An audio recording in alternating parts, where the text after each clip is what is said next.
I'm going to show you the process that I use for paper piecing. So do I have questions before we start? Okay. Which block are you doing? I'm doing just a piece of the Farmer's Wife block, just because I happen to have the fabric put out. Do you need through here? Go ahead. We'll just leave that part in. All right, the first thing I do, I print my foundation, and here's part of the foundation that I've printed. I cut on the solid line. Again, I leave out that seam allowance edge. And I found several people last time who are experienced paper piecers, and nobody had ever suggested to them to leave that part out. But to me, it's in my way. So I cut right on the solid line so that I have a piece that looks like this. All right, so I'm going to get rid of this, and I've got a piece of template plastic. I'll put it over here where you can see it.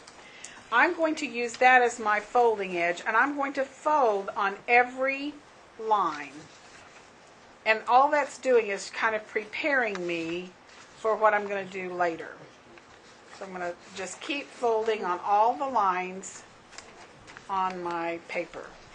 Then I have actually done a little writing on the back, and that'll make more sense when I get ready to show you that. The first thing I'm going to do is take the piece that belongs on C1. And the way this is organized, we didn't really talk about this. If it's in segments, this segment will all have the same letter. This segment will all have the same letter. This segment will have the same letter. So I've got C1, 2, 3, 4, 5, and 6. That's all on one foundation. And then when you get A, B, C, D, and E, and F, or whatever done, then you assemble them. Very much like I did the templates where you match the corners and you pin those points. So what I'm going to do first is put just a little bit of glue. You want a washable glue stick. Put a little bit of glue on the back side of your foundation so that we hold that in place. Okay? Are we still following? Mm-hmm. Oops, I put it in the wrong place.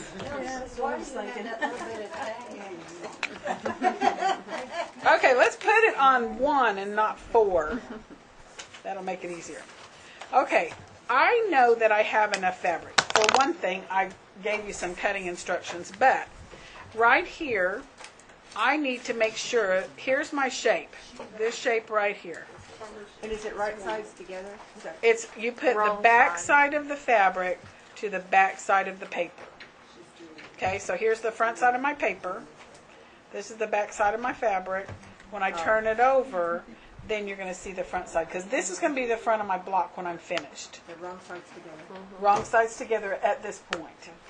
Then I need to make sure that that piece is at least 1/4 of an inch bigger all the way around that shape. So I can fold this back, all of those places that I folded, and make sure that I have at least 1/4 of an inch, and I do. My next piece I want to add is C2. Okay? So I'm going to take my template plastic that I'm using to fold against, and I'm going to fold this back, just so I know I have a nice sharp edge, and I'm going to cut away any excess so that I have my 1/4 of an inch seam allowance there. Does that make sense? I've got the wrong color there. That's probably what's confusing some of you. This should be, That should be solid green. Yeah. Let's do that again, because I don't want you to be confused. I got that part done. That was Okay. only. So here's C2. Here's my template plastic. Everybody should have gotten one of these last week. And or last time. If you didn't, I probably have more. Okay, so there's my 1/4 inch seam allowance. So I know that that's the size I need.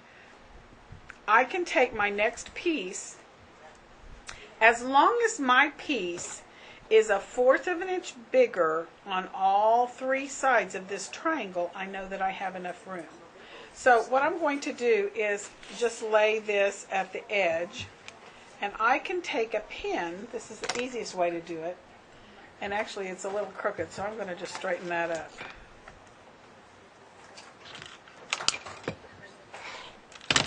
So it matches up. Now notice, I'm going to stick my pin right here. What I'm showing you is I've got a 1/4 of an inch past the corner there. Here's my other place. I've got a 1/4 of an inch past the corner there. And if I put it right in this corner, I need a 1/4 of an inch past the corner there. And I have plenty. What I was doing, and I was talking with Rita about this shape right here is the exact shape that I need if I put the next piece on face up. Okay, did you follow that? No. Okay, I'm looking at the back side of my paper foundation. Here's the front side of my paper foundation. I'm looking at the back side, and I have just drawn a pencil mark to show you the next shape I'm adding. This is where most people get really bogged down in paper piecing because they just, you're thinking upside down and backwards. But if I can understand that triangle shape here that has the number 2 in it is the exact shape I need out of my fabric with the paper folded back. Now if I fold it back this way, then I've got it backwards. My shape is backwards. So that's why I fold it back, so I'm seeing the back side. That's the exact shape I need. And as long as I have at least a 1/4 of an inch on all the sides of that triangle shape, it's going to fit. So I carry this to my sewing surface folded back like that. So I know exactly what I'm putting next. So when I get it there, then I'm going to flip it. Let's get rid of that because I don't need my fabric tag. This time, I've got to remember where that is. I'm going to start sewing just maybe a couple of stitches beyond the line that I'm crossing over. And if you're sewing at the edge of the fabric, get rid of this.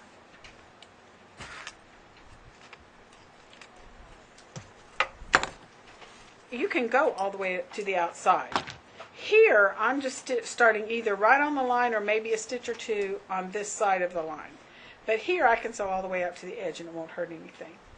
Now, with this flipped back, I'm going to turn my piece over and I just finger press that a little bit. Then I would take it to the iron and just give it a good crease. So that's the first piece I want to add. My next piece is this C3 piece. I can't see this thing on this green mat. There's where I'm going to add next. So I've already done a little pencil mark here. We'll make it a little darker. This is my next shape, number 3. That's the exact shape I need, but I'm going to slide that fabric in right side up. Before I do that, it makes it easier to know what I'm going to add if I cut away that excess on there. So now that's the exact seam allowance I need on that side. I can just get rid of my template plastic because I don't need it right now. Slide this under, want to make sure that it's face up, and my foundation is still, I'm still looking at the back side of my foundation. I'm going to slide it a little bit. Okay, now, again, I want to make sure I have, and I'm going to just use this and poke it through a little bit. I want to make sure I have at least a 1/4 of an inch beyond that point, beyond this point, and I'm carefully poking through so you can see, and beyond this point. If it's a rectangle, you're going to have 4 places where you make sure that it gives you enough. But I have plenty of room. Let's see if I can mark it with a pencil. Looking at the back so you can see. Here's one of my points. Here's one of my points. And here's the 3rd point. As long as I have a 1/4 of an inch beyond that, I have enough to be able to use this. So I'm going to take this back to the machine. When I get it there, then I just hold it in place. I'm holding firm here so I can flip my paper back. And I'm going to stitch. And this time I can stitch off of the paper and just a stitch or two past that line that it's crossing, because that's going to be the next piece I add.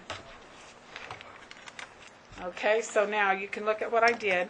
I started out here But here I just went a stitch or two past. Now one thing I did not do that I would do if I'm paper piecing, I would actually shorten my stitch length a little bit. I forgot that on mine. Because 1.5? I would do 1.5 to 2 or at 1.8 if your machine has it, because some machines have different amounts. I think But- that one has I think I used a 1.6 on that one. Yeah, so you want a shorter stitch. The problem with that is if you have to take something out, it's a booger, but Yeah. it will make your paper easier to tear out. So now I'm just going to give that a good crease. And then the next piece I'm going to add is this cross piece, this C4 piece. So I'm going to fold this back again, and you may have to peel a stitch or two here where I went over that line. Just peel those stitches back. Here's my shape. There's my line, and there's my line. So this rectangle, I'm not sure this is going to be big enough. I may have to dig in my box and find one, but we'll see. We'll just see. I don't think it's going to make it, because since I put it there by mistake and cut it. So the first thing I'm going to do is cut away my seam allowances. That excess, so I have the exact seam allowance I need. Let me grab in here real quick and find a piece of that fabric. I could actually get by with a smaller piece than this, but I'm going to use this just so you can see. All right, I can get rid of my template plastic because I don't need that right now, but I'm going to line that up right at the edge. Notice I've got the right sides of my fabric together. Okay? Now, it has to be 1/4 of an inch bigger here, here, here, and here. I know it is here on the side because I can see that I've got at least 1/4 of an inch here. I know it is on this side. And I know it is on this side because it comes way down here. I could get by with something that stopped here.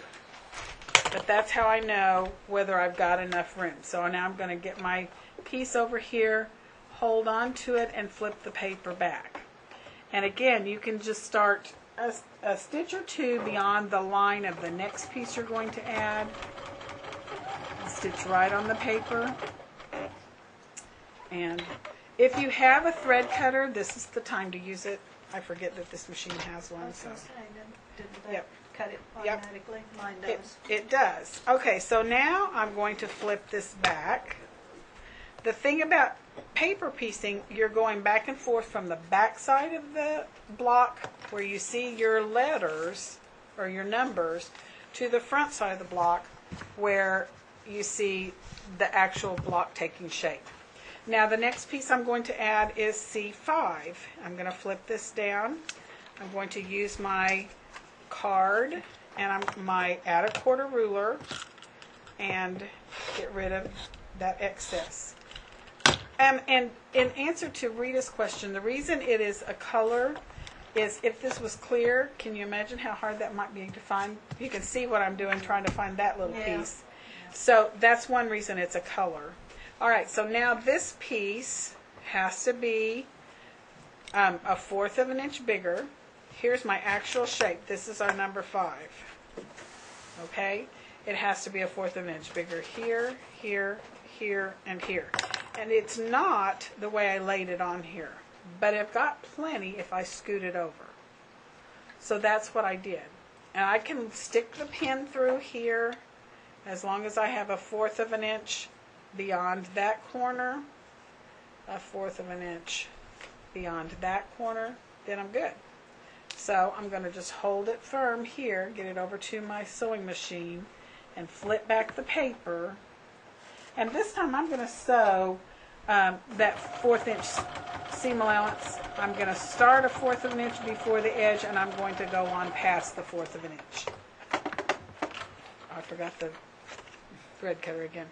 So now I'm ready to flip this back, and I'm going to give it a little finger press, give it a good little crease. Now, paper piecing always looks a little bizarre. I mean, because it's not well defined. I think that's one reason why some people leave that seam allowance paper on there, because they can still see what it's going to be when it grows up.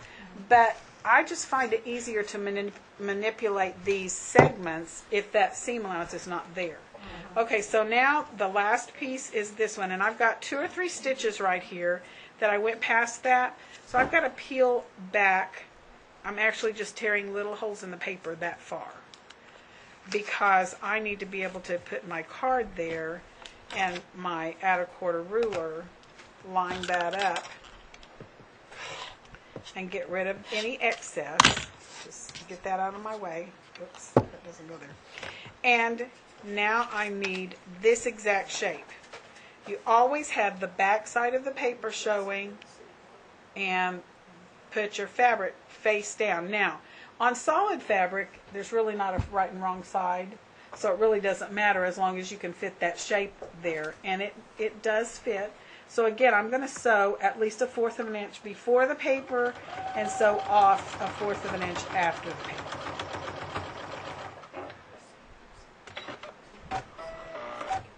Okay, so now I'm ready to flip this back. I've got excess thread because I forgot to cut the threads last time. I'm going to get rid of those. And close my cutter. Then I'm just going to finger press that, give it a good crease. Now I'm finished with that segment except for one step.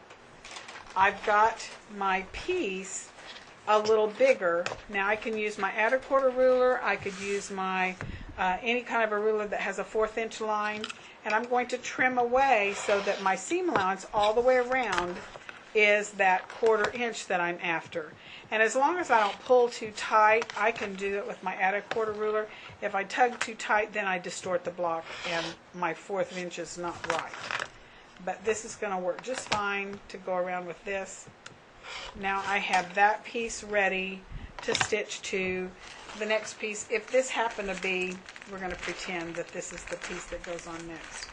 I know I have one in there.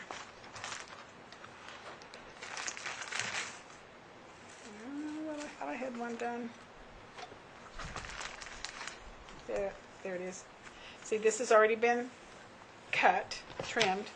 Now this is the bigger piece, and we're just going to pretend that this piece actually matches up right there. See, this is the bigger strip, but all I would have to do is line up where this point matches up with this point. I think it's the other side. Is it the other side? Mm-hmm. Yep. Okay, let's try this one. All right, see where that point comes to a tip? I'm going to slide over just a hair. But that's the only place that you really have to match up on this block, because this doesn't really have anything to match up. This doesn't have to match anything except it needs to come across at that 1/4 inch. Since I've cut my 1/4 inch all the way around, then that's not going to be an issue either. I'm just going to give it a little pin here, and we're going to hold that pin as a stabilizer pin or a placement pin, and now we're going to stabilize it with an extra pin, and we're just going to pretend that this isn't too long here. We're going to stitch across there. Did you make this? Did you just put this together? No, I already had it. I'm just really fast. That's the one. No. Those are the ones. Okay, that I had already done this at some demonstration time or other, because I've actually made segments of 2 or 3 blocks of this one. So I did not just do this, and you didn't sleep through it or anything. Okay, so now I'm going to just lay my piece in here. This is very similar to when I was doing the templates, where I'm just sewing right at the edge of the paper. This is not freezer paper, so I've got to be a little more careful that I don't wiggle my paper out of the way. But it's easier to tear my paper foundations off as well, because I don't have that extra seam allowance to have to get my tweezers after to get it out. Now, if this was the right length, then we're just going to make it happen. Get rid of that. And I flip that over so it's got a little crease in it anyway. Get rid of that. This is actually what that one piece looked like. And see how it lines up? And now to tear the paper out, all I have to do is tear down the seam. There's that little bit of glue I put on it. That's going to wash out. tear down the seam. You want to not be too vigorous with your tearing because you can skew your blocks. I'm going to get rid of this piece, get rid of this piece. These just lift right out. Is that making sense? Yes. And then because of the pre-cutting that I had you do, there's very little bias edges around the outside edge, and that has a little bit of glue on it too.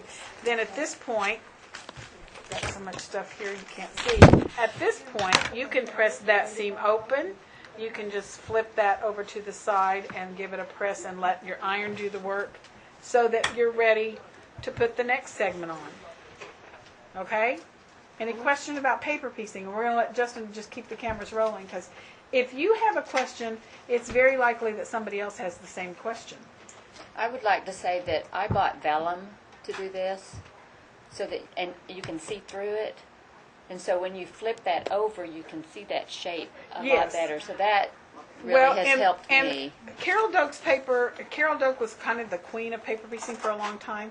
I don't like this paper for that very reason. You can't see through it to see, and see, this is why I ended up writing on one of them as I was demonstrating so you could actually see. The vellum, she's right, you can actually see through it. And at the time, we were told that it was not available. Then we find out we can get it from Checker.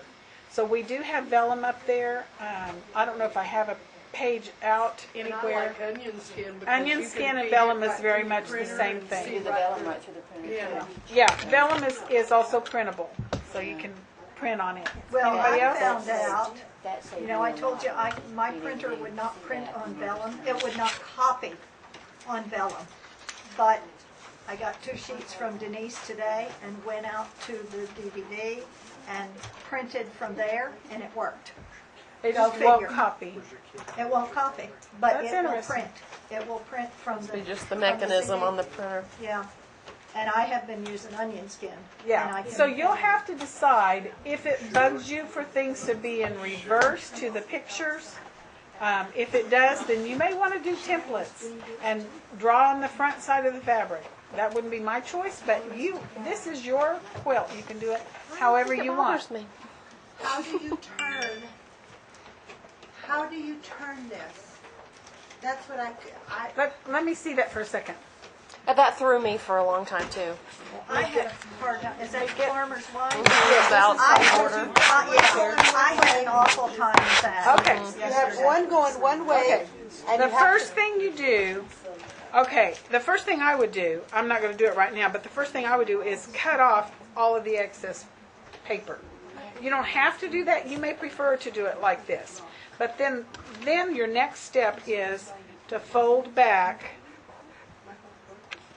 and fold back. Now, this would be easier with vellum if you don't cut off the seam allowance, because it's very difficult to see that. it's terrible paper. Yeah. And that's why you're having so much trouble.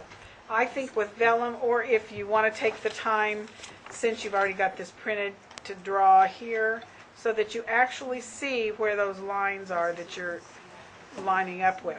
Because it's going to be pretty near impossible to put that together and not be able to tell where your pieces are. But I think I came at that one from the front and said, if it's supposed to lay like this, I'm going to tuck that corner back, and then I'm like, okay, now I know Okay. how to get That's to it what I from the was- right way, and then I flipped it. Here's what you're going to Just do. lay them down the way they should be, and then just turn the one back over. Okay, so here's From my the front. first piece. I'm going to put a little glue on here. And then the second piece I'm going to put on is this one. And your question is, how do you know how to lay this? If you flip this, this is the exact shape you need. So all you have to do is lay this. Does that make sense now? Yes, So seeing it makes all the difference in the world. yes, So yes. let me do that again, just in case you missed it. You glue your piece number 1 on, fold your paper back. There's the shape I need. If I lay this right there, I can automatically see that's going to be the shape I want. Now, remember, we're giving a little bit more leeway with your fabric, so you shouldn't have a big issue with being able to fit that on there. This is a little bit narrow, but it would still work. So I would just well, first of all, I would take off that excess seam allowance wherever my, I needed that there it too. is, see, you can't I see needed that. that too. Yeah, I finally Okay, figured so we're that's gonna what I line gotta this do. up. Yeah, mine's blue. I love it. Yes, most of you, I gave you a blue piece, but this one's kind of a smoke and it's hard to see. So there's my add a quarter ruler. There's my cutter. So now I know that's the seam, the placement I need. Now I can line this up, flip this back, and slide that paper under. I can go all the way to the edge of the seam allowance and go all the way off. It's when you have interior pieces that you don't go all the way off. But now look what happens when I flip that back. Isn't you spent 6 hours trying to figure out that one maneuver? I tried. I took them apart time after time after time. That's why paper piecing is such a struggle for people. Because they don't know what to do. You'll sit there and fiddle for it with it Well, forever, and it's like geometry, and I am geometrically never Okay. took geometry. I'm not going to put the third piece on you. I'll get it. Okay, now. Thank you, Justin. Geometrically. Thank you, Justin. this was All a right. good video.